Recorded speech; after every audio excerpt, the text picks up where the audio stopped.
Hi all. Diploma Civil Engineering students and Architecture students common subject S3 subject BCC Building Construction and Construction Materials. About our subject my discussion on this video. Okay. About the syllabus just to the Paria. Then questions. Question pattern. Part A, Part B and Part C are question paper. Part B is 3 mark question, Part C 7 mark question. So, this video is 3 mark question, 7 mark question. Okay, so we just syllabus okay. Subject in the building construction and construction materials. So, we have 4 modules. These 4 modules are split in the first module is building construction. പിന്നെ വരുന്ന 3-4 മൊഡ്യൂളിൽ വരുന്നത് building അല്ലെങ്കിൽ construction materials ആണ്. Building materials അല്ലെങ്കിൽ construction materials. Okay, അപ്പോൾ ഇനി ഈ 3 അല്ലെങ്കിൽ 4 മൊഡ്യൂൾസിലും വരുന്ന മെയിൻ ടോപ്പിക്കുകൾ ഏതൊക്കെയാണെന്ന് ജസ്റ്റ് ഒന്ന് പറഞ്ഞു പോവാം. ഓക്കെ, മൊഡ്യൂൾ 1ൽ ആദ്യമായിട്ട് വരുന്നത് നമ്മൾ പറഞ്ഞ മൊഡ്യൂൾ 1ഉം മൊഡ്യൂൾ 2ഉം വരുന്നത് കൺസ്ട്രക്ഷൻ മെറ്റീരിയൽസ് അല്ലെങ്കിൽ ബിൽഡിംഗ് മെറ്റീരിയൽസ് ആണ്. അപ്പോൾ ആദ്യം വരുന്നത് ക്ലാസിഫിക്കേഷൻ ഓഫ് മെറ്റീരിയൽ ആണ് മൊഡ്യൂൾ 1ൽ വരുന്നത്. അപ്പോൾ നമുക്കറിയാം നാച്ചുറൽ മെറ്റീരിയൽസ് ഉണ്ട്, ആർട്ടിഫിഷ്യൽ മെറ്റീരിയൽസ് ഉണ്ട്, അങ്ങനെ കുറച്ച് ടൈപ്സ് ഓഫ് ക്ലാസിഫിക്കേഷൻസ് ആണ് അതിൽ വരുന്നത്. പിന്നെ സ്റ്റോണുമായി ബന്ധപ്പെട്ടുള്ള കാര്യങ്ങൾ പഠിക്കേണ്ടതുണ്ട്. സ്റ്റോണിന്റെ ക്വാളിറ്റീസ്, അതിന് വേണ്ടുന്ന ക്യാരക്ടറിസ്റ്റിക്സ് കാര്യങ്ങളൊക്കെയാണ് അതിൽ വരുന്നത്. അതുപോലെ തന്നെ ടിമ്പർ ഒരു ഇമ്പോർട്ടന്റ് ടോപ്പിക്കാണ്. അതിൽ തന്നെ പല സബ് ടോപ്പിക്കുകൾ കൂടെ ഉണ്ട്. ഒരു ഗുഡ് ക്വാളിറ്റി ടിമ്പറിന് വേണ്ടുന്ന ഘടകങ്ങൾ എന്തൊക്കെയാണെന്നുള്ളത് പഠിക്കേണ്ടതുണ്ട്. അതുപോലെ തന്നെ സീസണിങ് ഓഫ് ടിമ്പർ അല്ലെ, അതുപോലെ ഡിഫക്ട്സ് ഓഫ് ടിമ്പർ എന്നൊക്കെ സ്ഥിരമായിട്ട് ചോദ്യങ്ങൾ വരാറുണ്ട്. പിന്നെ വരുന്ന മെറ്റീരിയലാണ് ലൈം, അതുപോലെ തന്നെ ബ്രിക്ക്, പിന്നെ AAC ബ്ലോക്ക് അല്ലെ. ഇത്രയും ടൈപ്പുകളാണ് ഉള്ളത്. അപ്പോൾ അതിൽ ബ്രിക്കിൽ നിന്ന് തന്നെ അതിന്റെ ഇൻഗ്രീഡിയന്റുകൾ ചോദിക്കാറുണ്ട്, ബ്രിക്കിൽ വരുന്ന ടെസ്റ്റുകൾ ചോദിക്കാറുണ്ട്, അതിന് മാനുഫാക്ചറിങ് ചോദിക്കാറുണ്ട്. അപ്പോൾ ഈ കാര്യങ്ങളൊക്കെ ഈ മൊഡ്യൂൾ 1ൽ നിങ്ങൾ നോക്കേണ്ടതാണ്. ഇനി മൊഡ്യൂൾ 2 നോക്ക്. മൊഡ്യൂൾ 2ൽ വരുന്നത് പ്രധാനമായിട്ടും ഫ്ലോറിംഗ് മെറ്റീരിയൽസ് ആണ്. വെച്ചാൽ ഫിനിഷിംഗ് മെറ്റീരിയൽസുമായി ബന്ധപ്പെട്ടുള്ള കാര്യങ്ങളാണ്.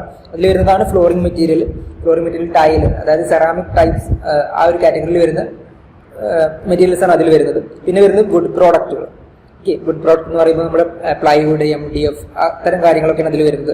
അതുപോലെ തന്നെ ഗ്ലാസ്, ടൈപ്പ് ഓഫ് ഗ്ലാസ് പഠിക്കേണ്ടതുണ്ട്. പിന്നെ ഫെറസ് ആൻഡ് നോൺ ഫെറസ് അല്ലെ, മെറ്റൽസുമായി ബന്ധപ്പെട്ടുള്ള കാര്യങ്ങളാണ്. അതുപോലെ തന്നെ POP, പ്ലാസ്റ്റർ ഓഫ് പാരീസ്, പിന്നെ പെയിന്റ് അല്ലെങ്കിൽ അതുമായി ബന്ധപ്പെട്ട് വരുന്ന വാർണിഷ്, ഡിസ്റ്റംബർ, ഇത് തമ്മിലൊക്കെ ഉള്ള ബേസിക് ഡിഫറൻസ് എന്താണ്, അപ്പോൾ അതിലടങ്ങിയിരിക്കുന്ന ഘടകങ്ങൾ എന്താണല്ലേ, നമുക്കറിയാം ക്യാരിയർ ഉണ്ട്, അതുപോലെ മറ്റു കാര്യങ്ങൾ പിഗ്മെന്റ് കാര്യങ്ങളൊക്കെ അതിലുണ്ട്. അപ്പോൾ അതുമായി ബന്ധപ്പെട്ടുള്ള കാര്യങ്ങളാണ് അതിൽ പഠിക്കാനുള്ളത്. ഇനി മൊഡ്യൂൾ 3 നോക്ക്. മൊഡ്യൂൾ 3ഉം 4ഉം നമ്മൾ പറഞ്ഞു കൺസ്ട്രക്ഷൻ, ബിൽഡിംഗ് കൺസ്ട്രക്ഷൻ ആണ്, അല്ലെങ്കിൽ കൺസ്ട്രക്ഷൻ മെത്തേഡ്സുകളാണ് അവിടെ പ്രധാനമായിട്ട് പറയുന്നത്. അതുമായി ബന്ധപ്പെട്ടുള്ള കാര്യമാണ്. അപ്പോൾ module 3 first classification of building. നമ്മുടെ NBC നാഷണൽ ബിൽഡിംഗ് കോഡ് പ്രകാരം കുറച്ച് ക്ലാസിഫിക്കേഷൻസ് ഉണ്ട്. ആ ടൈപ്പുകൾ പഠിക്കേണ്ടതുണ്ട്. അത് കഴിഞ്ഞ പ്രാവശ്യം ചോദിച്ചിട്ടുണ്ട്. ഓക്കെ, അതുപോലെ തന്നെ ടൈപ്സ് ഓഫ് കൺസ്ട്രക്ഷൻ ചോദിക്കുന്നുണ്ട്. അതായത് നമ്മുടെ ലോഡ് ബിയറിംഗ് വാൾ വഴിയാണോ കൺസ്ട്രക്ട് ചെയ്തിട്ടുള്ള, അല്ല ഫ്രെയിംഡ് സ്ട്രക്ചർ ആണോ, അത്തരം കാര്യങ്ങളാണ് അതിൽ വരുന്നത്. പിന്നെ വരുന്നത് ബിൽഡിംഗ് കൺസ്ട്രക്ഷൻ ആണ്, അല്ലെങ്കിൽ അതിന്റെ കമ്പോണൻസ്. ഇത് കൺസ്ട്രക്ഷൻ അല്ല, കമ്പോണൻസ് ആണ്. എന്ന് വെച്ചാൽ നമ്മുടെ ഫൂട്ടിങ് മുതൽ റൂഫ് വരെയുള്ള സംഗതികൾ. ഓക്കെ, ഇത് കമ്പോണൻസ് ആണ് കേട്ടോ, ബിൽഡിംഗ് കമ്പോണൻസ്. അപ്പൊ എന്തെല്ലാം കമ്പോണൻസ് ഉള്ളത്? ഏറ്റവും താഴെ ഫൂട്ടിംഗ് ഉണ്ടാവും അല്ലെ, ഫൂട്ടിങ്ങിന് മേലെ ട്രൈ ബീം അല്ലെങ്കിൽ പ്ലിന്ത് ബീം ഉണ്ടാവും. പിന്നെ അതിന് മേലെ നമ്മൾ എന്ത് ചെയ്യുന്നത്, വാട്ടർ തെർമൈറ്റ് പ്രൂഫിങ് കാര്യങ്ങൾ ചെയ്യുന്നുണ്ടെങ്കിൽ അവിടെ ചെയ്യും. അതായത് ഡാം പ്രൂഫ് കോഴ്സ് ചെയ്യുന്നുണ്ടെങ്കിൽ അവിടെ ചെയ്യും. എന്നിട്ട് അതിന് മേലെ വാള് കൺസ്ട്രക്ട് ചെയ്യും. ആ വാളിന്റെ ഇടയിൽ ഒന്നുകിൽ ഡോർ ഉണ്ടാവും, ഡോറിന്റെ മുകളിൽ ലിൻഡൽ ഉണ്ടാവും, ലിൻഡലിന് പ്രൊജക്ട് ചെയ്തുകൊണ്ട് ഡോറിന്റെ ഓപ്പോസിറ്റ് ആയിട്ട് സൺഷെയ്ഡ് ഉണ്ടാവും. പിന്നെ വീണ്ടും മാസൻട്രി ഉണ്ടാവും, മാസൻട്രിക്ക് മുകളിൽ പിന്നെയും ബീം അല്ലെങ്കിൽ സ്ലാബ് ഉണ്ടാവും. ഇതാണ് ഇതിന്റെ കൺസ്ട്രക്ഷൻ. പിന്നെ സ്ലാബിന്റെ മുകളിൽ പാരപ്പറ്റ് കൂടെ ഉണ്ടാവും, സിംഗിൾ സ്റ്റോറി ആണെന്നുണ്ടെങ്കിൽ. ഇതാണ് ബിൽഡിംഗ് കമ്പോണൻസ്. അപ്പൊ അതുമായി ബന്ധപ്പെട്ടുള്ള കാര്യങ്ങൾ പഠിക്കേണ്ടതുണ്ട്. പിന്നെ ഫസ്റ്റ് വർക്ക് എർത്ത് വർക്കാണ്. എർത്ത് വർക്ക് എക്സ്കവേഷൻ അല്ലെ, നമ്മൾ ഫൗണ്ടേഷൻ കൺസ്ട്രക്ട് ചെയ്യാൻ വേണ്ടിയിട്ട് ആദ്യം നമ്മൾ എർത്ത് വർക്ക് ചെയ്യേണ്ടതുണ്ട്. അപ്പോൾ മണ്ണ് എടുക്കുന്ന ആ ഒരു പ്രോസസ്സിനാണ് എർത്ത് വർക്ക് എന്ന് പറയാം. അപ്പോൾ മണ്ണ് എടുക്കുന്ന സമയത്ത് ചില ടൈപ്പ് ഓഫ് സോയിൽ നമ്മൾ ആ മണ്ണെടുക്കുന്ന സമയത്ത് മണ്ണ് തിരിച്ച് ആ കുഴിയിലോട്ട് വീഴാതിരിക്കാൻ വേണ്ടിയിട്ട് ചില പ്രിക്കോഷൻസ് കാര്യങ്ങളൊക്കെ എടുക്കേണ്ടതുണ്ട്, സ്പ്രെഡിങ് കാര്യങ്ങളൊക്കെ. അത്തരം കാര്യങ്ങളാണ് അതിൽ പഠിക്കുന്നത്. പിന്നെ ടൈപ്സ് ഓഫ് ഫൗണ്ടേഷൻ, ഇവിടെ ഫസ്റ്റ് ബേസിക് സംഗതിയാണ് ഫൗണ്ടേഷൻ. അപ്പം അതിൻ്റെ കുറച്ച് ടൈപ്സുകളുണ്ട്. ഐസൊലേറ്റഡ്, ഷാലോ ഫൗണ്ടേഷൻ ഉണ്ട്, ഡീപ്പ് ഫൗണ്ടേഷൻ ഉണ്ട്. അതിന് ടൈപ്സ് ഐസൊലേറ്റഡ് ഉണ്ട്, കമ്പൈൻഡ്, മാറ്റ്, അത്തരം type of strap and mat type of foundation ഉണ്ട്. പിന്നെ ഡീപ്പ് ഫൗണ്ടേഷൻ്റെ കേസിൽ പൈൽ ഫൗണ്ടേഷൻ വരുന്നുണ്ട്. അതുപോലെ പിയർ അല്ലെങ്കിൽ വെൽ ഫൗണ്ടേഷൻ. ഈ ഒരു 3 ടൈപ്സ് ആണ് ഡീപ്പ് ഫൗണ്ടേഷന്റെ കേസിൽ വരിക. ഓക്കെ, അപ്പോൾ ഇത്രയാണ് നമുക്ക് മൊഡ്യൂൾ 3 നോക്കാനുള്ളത്. ഇനി മൊഡ്യൂൾ 4 നോക്ക്. മൊഡ്യൂൾ 4 ആദ്യത്തെ 2 ടോപ്പിക്സ് സ്റ്റോൺ മൈസൺറി, ബ്രിക്ക് മൈസൺറി ആണ്. അപ്പൊ അതുമായി ബന്ധപ്പെട്ട് വരുന്ന കുറച്ച് ടൈപ്സുകൾ, സ്റ്റോൺ മൈസൺറിക്ക് കീഴിൽ തന്നെ പല ടൈപ്സുകൾ ഉണ്ട്. റബിൾ ഉണ്ട്, ആഷ്ലാർ ഉണ്ട്, അതിന്റെ സബ് ക്ലാസിഫിക്കേഷൻസ് ഉണ്ട്. ഇനി ബ്രിക്ക് മേസൺറിയിൽ തന്നെ ടൈപ്പ് ഓഫ് ബോണ്ടുകൾ വരുന്നുണ്ട് അല്ലെ, ഇംഗ്ലീഷ് ബോണ്ട്, ഫ്ലെമിഷ് ബോണ്ട്, അതിന്റെ ക്ലാസ് അതിന്റെ ഡിഫറൻസ്. അതുപോലെ തന്നെ ബ്രിക്കിൽ വരുന്ന ബാറ്റുകൾ, ക്വീൻ ക്ലോസേഴ്സ്, കിങ് ക്ലോസേഴ്സ്, കാര്യങ്ങളൊക്കെയാണ് അതിൽ പഠിക്കാനുള്ളത്. പിന്നെ അതുപോലെ തന്നെ സ്കഫോൾഡിംഗ് ആൻഡ് ഷോറിംഗ്. ഓക്കെ, എന്താണ് സ്കഫോൾഡിംഗ് എന്ന് പറഞ്ഞാൽ, എന്താണ് ഷോറിംഗ് എന്ന് പറഞ്ഞാൽ? സ്കഫോൾഡിംഗ് എന്ന് പറഞ്ഞാൽ നമ്മൾ വർക്കേഴ്സിന് ഒരു വർക്കിംഗ് പ്ലാറ്റ്ഫോം പ്രൊവൈഡ് ചെയ്യുന്ന ആ ഒരു സംഭവമാണ് സ്കഫോൾഡിംഗ്. ഷോറിംഗ് എന്ന് പറഞ്ഞാൽ എന്താ, ഒരു ടെമ്പററി സ്ട്രക്ചറാണ്. രണ്ടും ടെമ്പററി സ്ട്രക്ചർ തന്നെയാണ്. ഷോറിംഗ് എന്ന് പറഞ്ഞാൽ എന്തിനു വേണ്ടിയിട്ടാണ്? ബിൽഡിങ്ങിന് എന്തെങ്കിലും ഡിഫക്ട്സോ കാര്യങ്ങളോ വന്നു കഴിഞ്ഞാൽ ആ ബിൽഡിംഗ് തൽക്കാലത്തേക്ക് പിടിച്ചു നിർത്താൻ വേണ്ടിയിട്ട് നമ്മൾ പ്രൊവൈഡ് ചെയ്യുന്ന ഒരു ഇതാണ് എന്ത്, ഷോറിംഗ് എന്ന് പറഞ്ഞാൽ. അടുത്ത് പിന്നെ doors and Windows, type of doors, അതുപോലെ ടൈപ്പ് ഓഫ് വിൻഡോസ് കാര്യങ്ങളൊക്കെ പഠിക്കേണ്ടതുണ്ട്. അതോടൊപ്പം തന്നെ ടൈപ്സ് ഓഫ് വെന്റിലേറ്റേഴ്സ് കൂടി നോക്കേണ്ടതുണ്ട്. പിന്നെ വരുന്നത് വെർട്ടിക്കൽ കമ്മ്യൂണിക്കേഷൻ ആണ്. വെർട്ടിക്കൽ കമ്മ്യൂണിക്കേഷൻ എന്ന് പറഞ്ഞാൽ ഒരു ഫ്ലോറിൽ നിന്ന് അടുത്ത ഫ്ലോറിലോട്ട് നമുക്ക് നമ്മുടെ മൂവ്മെന്റിന് സഹായകമാകുന്ന കാര്യങ്ങൾ അല്ലെ, എന്തൊക്കെയുള്ളത്? സ്റ്റെയർ വരുന്നുണ്ട്, ലിഫ്റ്റ്, അതുപോലെ എസ്കലേറ്റർ കാര്യങ്ങളൊക്കെയാണ് അതിൽ വരുന്നത്. പിന്നെ റൂഫ് അല്ലെങ്കിൽ റൂഫിംഗ് മെറ്റീരിയൽസ്, ഏത് ടൈപ്പ് ഓഫ്, എത്ര ടൈപ്സ് ഓഫ് റൂഫ്സ് ഉണ്ട്, അല്ലെങ്കിൽ സ്ലോപ്പിംഗ് റൂഫ് ഉണ്ട്, ഫ്ലാറ്റ് റൂഫ് ഉണ്ട്. അതിൽ തന്നെ സ്ലോപ്പിംഗ് തന്നെ ഒരു സൈഡിലേക്ക് സ്ലോപ്പ് ചെയ്തിട്ടുള്ള റൂഫ് ഉണ്ടാവും, 2 സൈഡിലുള്ള ഉണ്ടാവും, 4 സൈഡിലുള്ള ഒക്കെ ഉണ്ട്. അത്തരം കാര്യങ്ങളൊക്കെയാണ് അതിൽ വരുന്നത്.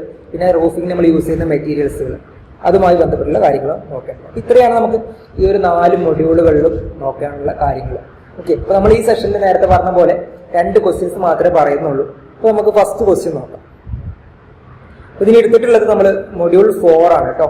മൊഡ്യൂൾ 4 ആണ് എടുത്തിട്ടുള്ളത്. അപ്പൊ ഫസ്റ്റ് ക്വസ്റ്റ്യൻ നോക്ക്, 3 മാർക്കിന്റെ ക്വസ്റ്റ്യൻ ആണ്. Write notes on the type of scaffolding അല്ലെ. അപ്പൊ നമ്മൾ നേരത്തെ പറഞ്ഞു സ്കഫോൾഡിംഗ് എന്ന് പറഞ്ഞാൽ എന്താ, വർക്കേഴ്സിന് നമ്മളിപ്പോ ഒരു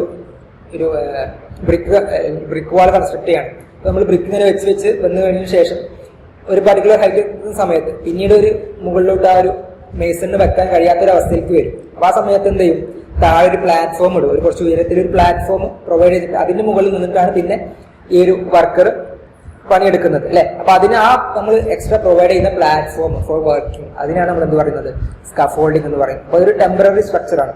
അപ്പൊ നമുക്ക് write note on type of scaffolding എന്ന് പറഞ്ഞ സമയത്ത് 3 മാർക്കിന്റെ ക്വസ്റ്റ്യൻ ആണ്. ജസ്റ്റ് അതിന്റെ കുറച്ച് നോട്ട് അല്ലെങ്കിൽ 4-5 പോയിന്റ് ഒക്കെ മാത്രം എഴുതിയാൽ മതി. അപ്പൊ നമുക്ക് ആദ്യം എന്താണ് സ്കഫോൾഡിംഗ് എന്ന് പറയുന്നുണ്ട്, നോക്ക്. When the height above the floor level exceeds about 1.5 meter, a temporary structure, important ആണ്, a temporary structure usually of timber is erected close to the work to provide a safe working platform for the workers and to provide a limited space for the storage of plant and building materials. Okay, storage of plant എന്നല്ല കേട്ടോ, ഇത് തെറ്റാണ്. Limited space for storage of building materials എന്ന് മതി. Okay. This temporary framework is known as scaffolding. ഈ ഒരു temporary ഫ്രെയിംവർക്കിനാണ് scaffolding എന്ന് പറയുക. അപ്പൊ അതിൽ ഉദ്ദേശിക്കുന്ന ആൻസർ പേപ്പറിൽ വേണ്ടുന്ന പോയിന്റുകൾ പറഞ്ഞിട്ടുണ്ട്. 1.5 മീറ്ററിന് മുകളിലേക്ക് വരുന്ന സമയത്ത് അല്ലെ, ഒരു ടെമ്പററി സ്ട്രക്ചർ നമ്മൾ കൺസ്ട്രക്ട് ചെയ്യുകയാണ്. എന്തിനു വേണ്ടിയിട്ടാണ്? വർക്കേഴ്സിന് ഒരു സേഫ് വർക്കിംഗ് പ്ലാറ്റ്ഫോമും അതുപോലെ തന്നെ താൽക്കാലികമായിട്ട് നമ്മുടെ ബിൽഡിംഗ് മെറ്റീരിയൽസുകൾ സ്റ്റോർ ചെയ്യാൻ വേണ്ടിയിട്ട്. എന്ന് വെച്ചാൽ നമ്മൾ താഴത്തുനിന്ന് എടുത്തു വെക്കുന്ന കല്ലുകൾ, താഴത്തുനിന്ന് എടുത്തു കൊടുക്കുന്ന കല്ല് തൽക്കാലത്തേക്ക് അവിടെ വെക്കുക, എന്നിട്ട് പിന്നെ അതിന്റെ മുകളിലേക്ക് പ്ലേസ് ചെയ്യുക. അപ്പൊ അതിന് വേണ്ടിയിട്ടാണ് താൽക്കാലികമായിട്ടുള്ള പ്ലാറ്റ്ഫോം കൂടെയാണ് പ്രൊവൈഡ് ചെയ്യുന്നത്. ഈ ഒരു 3 പോയിന്റാണ് അതിൽ പ്രധാനമായിട്ട് വേണ്ടത്. ഇനി അടുത്ത് നോക്ക്, അതിന്റെ കുറച്ച്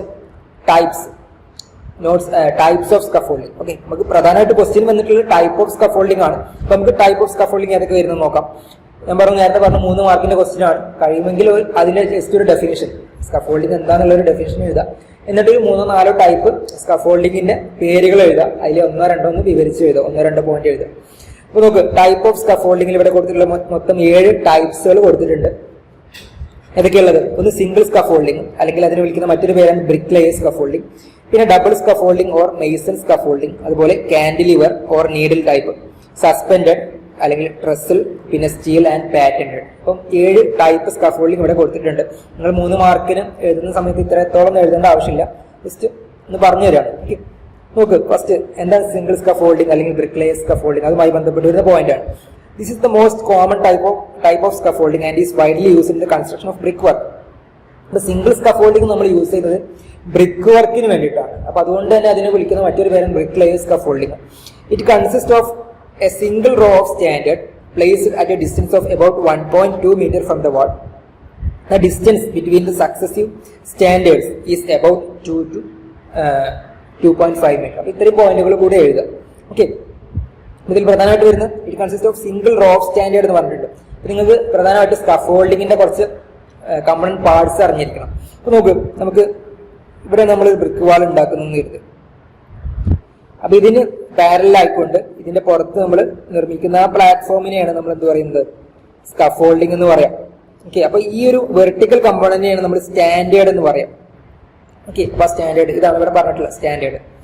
ആ സ്റ്റാൻഡേർഡിന്റെ ഉള്ളിൽ നിന്ന് ഒരു കമ്പോണന്റ് ഉണ്ടാവും നമ്മുടെ ബ്രിക്കിന്റെ വാളിനകത്തേക്ക്. ഓക്കെ, അപ്പൊ ഇനി ഡബിൾ സ്കഫോൾഡിങ്ങിന്റെ കേസിലാണെന്നുണ്ടെങ്കിൽ ഈ ഒരു സ്റ്റാൻഡേർഡിന് പുറമെ ഒരു സ്റ്റാൻഡേർഡ് കൂടെ അതിന്റെ അടുത്ത് ഉണ്ടാവും. അതാണ് ഇതിന് പ്രധാനമായിട്ട് വരുന്ന ഡിഫറൻസ്. നമുക്ക് അടുത്ത് നോക്കാം. Double scaffolding or Mason scaffolding. This scaffolding is stronger than single scaffolding and it is used in the construction of stone work. അപ്പോൾ നേരത്തെ ബ്രിക്ക് വർക്കിനായിരുന്നുണ്ടെങ്കിൽ ഇത് സ്റ്റോൺ വർക്കിനാണ് യൂസ് ചെയ്യുന്നത്. ഓക്കെ, ഇനി the framework is similar to single scaffolding except that 2 rows of standards are provided. അതുകൊണ്ടാണ് ഇതിന് double scaffolding എന്ന് പറയുന്നത്. അടുത്തുള്ള പോയിന്റുകൾ കൂടി നിങ്ങളൊന്ന് വായിച്ചു നോക്കുക. ഇനി അടുത്ത ഒരു സ്കഫോൾഡിംഗ് നമുക്ക് കാൻഡിലിവർ. ഓക്കെ, അപ്പൊ നമുക്ക് പേര് തന്നെ കിട്ടും, ഒരു കാൻഡിലിവർ ആയിട്ടല്ലേ, ഒരു സൈഡിൽ മാത്രമേ സപ്പോർട്ട് ഉണ്ടാവുള്ളൂ, എന്നിട്ട് എക്സ്ട്രാ ഒരു ഫ്രീ എൻഡ് ഉണ്ടാവും. അത്തരം ഒരു സ്കഫോൾഡിംഗ് ആണ് കാൻഡിലിവർ സ്കഫോൾഡിംഗ്. അത് എപ്പോഴൊക്കെയാണ് യൂസ് ചെയ്യുന്നത് എന്നുള്ള ഒരു പോയിന്റാണ് ഇവിടെ, 3 പോയിന്റ് ഇവിടെ പറഞ്ഞിട്ടുണ്ട്. നേരത്തെ പറഞ്ഞ പോലെ 3 മാർക്ക് ചോദിക്കുകയാണെങ്കിൽ ഇത്രയും പോയിന്റുകളൊന്നും എഴുതണ്ട. അപ്പൊ എന്തിനുകൊണ്ടാണ് ഇങ്ങനെ പറയുന്നത് വെച്ചാൽ, ഇൻ കേസ് ഈ ക്വസ്റ്റ്യൻ ഒരു 7 മാർക്ക് ചോദിക്കുകയാണെങ്കിൽ അപ്പോൾ ആ സന്ദർഭത്തിൽ നിങ്ങൾക്ക് ഉത്തരം എഴുതാൻ പാകത്തിനാണ് ഈ ഒരു വീഡിയോ ചെയ്തിട്ടുള്ളത്. ഓക്കെ, അപ്പൊ നമുക്ക് അടുത്ത ക്വസ്റ്റ്യൻ നോക്കാം.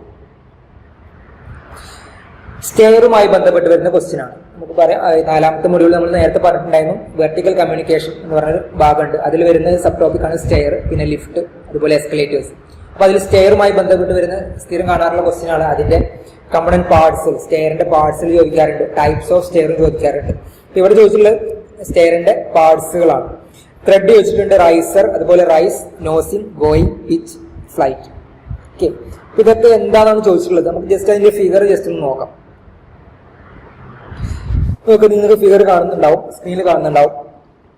എന്തൊക്കെ കൊടുത്തിട്ടുള്ളത്?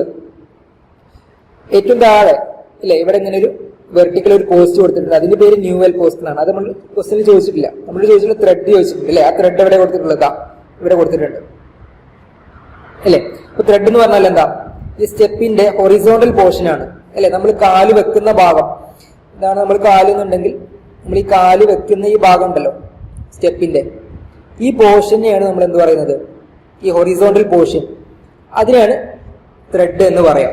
ഓക്കെ, അപ്പൊ ഇനി ഇതുമായി ബന്ധപ്പെട്ട് വരുന്ന മറ്റൊരു കൺഫ്യൂഷൻ വരുന്ന ടേമാണ് ഗോയിങ്. ഓക്കെ, അത് നമ്മളോട് ചോദിച്ചിട്ടുണ്ട്. ഗോയിങ് എന്ന് പറഞ്ഞാൽ എന്താണ്?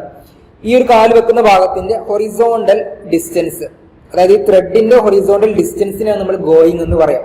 അതായത് രണ്ടും മാറിപ്പോകാൻ ചാൻസ് ഉണ്ട്, പ്രത്യേകം ശ്രദ്ധിക്കാം. അപ്പൊ അതിവിടെ കൊടുത്തിട്ടുണ്ട്, ഈ ഒരു ഭാഗത്ത് കണ്ടോ ഗോയിങ് എന്ന് പറഞ്ഞ് കൊടുത്തിട്ടുണ്ട്, ആ ഡിസ്റ്റൻസ് മാർക്ക് ചെയ്തിട്ട്. അടുത്തത് എന്താണ് ചോദ്യം? അപ്പൊ നമുക്ക് ത്രെഡ് ആയിട്ടുണ്ട്, ഗോയിങ്ങും ആയിട്ടുണ്ട്. ഇനി റൈസർ ഉണ്ട്, റൈസും ഉണ്ട്. ഓക്കെ അല്ലേ. ഇപ്പൊ റൈസർ എന്ന് പറഞ്ഞാൽ എന്താ? നമ്മളിപ്പോ നേരത്തെ ത്രെഡ് എന്ന് പറഞ്ഞത് ഹൊറിസോണ്ടൽ പോർഷൻ ആണെന്ന് പറഞ്ഞു. അപ്പൊ ഇനി റൈസർ എന്ന് പറഞ്ഞാലും ഈ ഒരു വെർട്ടിക്കൽ പോർഷനെയാണ് നമ്മൾ റൈസർ എന്ന് പറയാം. എന്ന് പറഞ്ഞാൽ ഈ സ്റ്റെപ്പിന്റെ ഈ ഭാഗത്തിനെയാണ് നമ്മൾ റൈസർ എന്ന് പറയാം. ഈ ഭാഗത്തിനെയാണ് റൈസർ എന്ന് പറയാം. ആ ഹൈറ്റിനെ നമ്മൾ റൈസ് എന്നും പറയും. ഓക്കെ, അപ്പൊ ആ ഒരു വെർട്ടിക്കൽ ഡിസ്റ്റൻസ് ബിറ്റ്വീൻ 2 ത്രെഡ് അതിനെ നമ്മൾ റൈസ് എന്നാണ് പറയാം. ഇനി ആ ഒരു പാർട്ടിനെ നമ്മൾ റൈസർ എന്ന് പറയും. ഓക്കെ അല്ലേ. അപ്പൊ നമ്മുടെ ക്വസ്റ്റ്യനിൽ റൈസർ ആയിട്ടുണ്ട്, റൈസ് ആയിട്ടുണ്ട്. ഇനി എന്താ ഉള്ളത്? നോസിംഗ് എന്ന് പറഞ്ഞൊരു ടേം ഉണ്ട്. അപ്പൊ എന്താണ് നോസിംഗ് എന്ന് പറഞ്ഞാൽ? അപ്പൊ ഈ ഒരു ഫിഗറിൽ മുകളിലാണ് കൊടുത്തിട്ടുള്ളത്, നോക്കാം. ഈ മുകളിലത്തെ ഫിഗറിൽ കൊടുത്തിട്ടുണ്ട്. നോക്ക്, ഇവിടെ ഒരു എക്സ്ട്രാ പ്രൊജക്ഷൻ ഉണ്ട് അല്ലെ സ്റ്റെപ്പിന്റെ പുറത്തേക്ക്. അതായത് നമ്മൾ നോർമലി വരയ്ക്കുന്ന സമയത്ത് നമ്മൾ ഇങ്ങനെയാണ് വരയ്ക്കുക സ്റ്റെപ്പ്. അപ്പൊ അതിന് പുറമെ ഈ ഒരു ഭാഗത്ത് എന്ത് ചെയ്തിട്ടുണ്ട്? എക്സ്ട്രാ ഒരു പ്രൊജക്ഷൻ കൊടുത്തിട്ടുണ്ട്. ആ ഒരു പ്രൊജക്ഷനെയാണ് നമ്മൾ നോസിംഗ് എന്ന് പറയാം. ഓക്കെ അല്ലേ. അപ്പൊ ഒരു ഈസ്തെറ്റിക് അപ്പിയറൻസ് അല്ലെങ്കിൽ സേഫ്റ്റിക്കൊക്കെ വേണ്ടിയിട്ടാണ് അത് കൊടുക്കുന്നത്. ഇനി അടുത്ത എന്താ ചോദ്യം? പിച്ച്, അതുപോലെ ഫ്ലൈറ്റ്. പിച്ച് എന്ന് പറഞ്ഞാൽ നമ്മുടെ സ്റ്റെയറിന്റെ ഈ ഒരു ആംഗിൾ ഓഫ് ഇൻക്ലിനേഷൻ ആണ്. അതായത് ലെവൽ സർഫസിൽ നിന്ന് എത്രയാണ് അതിന്റെ ഇൻക്ലിനേഷൻ, അതിനെ സൂചിപ്പിക്കുന്ന വേർഡാണ് പിച്ച്. ഓക്കെ, ലാസ്റ്റ് ചോദിച്ചിട്ടുള്ളത് ഫ്ലൈറ്റ് ആണ്. ഫ്ലൈറ്റ് എന്ന് പറഞ്ഞാൽ സീരീസ് ഓഫ് സ്റ്റെപ്പ്, അതായത് 2 ലാൻഡിങ്ങൾക്ക് ഇടയിൽ വരുന്ന സീരീസ് ഓഫ് സ്റ്റെപ്പിനെയാണ് നമ്മൾ അതിനെ കമ്പൈൻ ആയിട്ട് വിളിക്കുന്ന പേരാണ് ഫ്ലൈറ്റ് എന്ന് പറയുന്നത്. ഓക്കെ, അപ്പോൾ ഇത്രയും ഈ ഒരു പോയിന്റുകൾ ഇപ്പൊ നിങ്ങളോട് ഞാൻ എക്സ്പ്ലെയിൻ ചെയ്തതാണ്. ഈ ഒരു ഫിഗർ വെച്ചിട്ട് അതിന്റെ പോയിന്റ് കൂടെ ഞാൻ ഒന്ന് കാണിച്ചു തരാം. നോക്ക്, ഫസ്റ്റ് ത്രെഡ് നമ്മൾ നേരത്തെ പറഞ്ഞത് horizontal upper portion of step, നമ്മൾ കാല് വെക്കുന്ന ആ ഒരു പോർഷനെയാണ് നമ്മൾ ത്രെഡ് എന്ന് പറയാം. ഇനി റൈസർ എന്താണ്? Vertical front member of step അല്ലെങ്കിൽ vertical part of the step. Rise എന്ന് പറഞ്ഞാൽ എന്താ? നമ്മൾ നേരത്തെ പറഞ്ഞ റൈസറിന്റെ ആ ഒരു height, vertical distance between two successive tread. ഇനി nosing, the projection part of the tread beyond the face of riser. Okay, ഇനി ഗോയിങ് എന്താണ്? Horizontal distance between faces of consecutive risers, നേരത്തെ പറഞ്ഞു. അതുപോലെ പിച്ച് എന്ന് പറഞ്ഞാൽ angle of inclination of stair. ഇനി flight എന്ന് പറഞ്ഞാൽ series of steps between landing. Okay, so അപ്പോൾ നമ്മൾ ഈ ഒരു വീഡിയോയിൽ, ഈ ഒരു ചെറിയ വീഡിയോയിൽ നമ്മൾ ചെയ്തിട്ടുള്ളത് 2 ക്വസ്റ്റ്യനുകളാണ്. ഒന്നാമത്തെ ക്വസ്റ്റ്യനിൽ നമ്മൾ ടൈപ്പ് ഓഫ് സ്കഫോൾഡിംഗ് ആണ് പറഞ്ഞിട്ടുള്ളത്, 3 മാർക്കിന്റെ ഒരു ക്വസ്റ്റ്യൻ ആയിരുന്നു. രണ്ടാമത്തെ question parts of A stair, ഇതുമായി ബന്ധപ്പെട്ട് വരുന്ന കാര്യങ്ങളും അതിന് എക്സ്ട്രാ കുറച്ച് കാര്യങ്ങൾ കൂടി നമ്മൾ പറഞ്ഞു. അപ്പോൾ ഈ ഒരു വീഡിയോയിൽ ഇത്രയും കാര്യങ്ങൾ ചെയ്യാൻ ഉദ്ദേശിക്കുന്നുള്ളൂ. അപ്പോൾ താങ്ക്സ് ഫോർ വാച്ചിങ്. അപ്പോൾ ഇനിയും കൂടുതൽ വീഡിയോസ് ഈ ഒരു ചാനലിൽ എക്സാമിനോടനുബന്ധിച്ച് കൂടുതൽ വീഡിയോസ് വരുന്നതാണ്. So stay tuned. താങ്ക്സ്.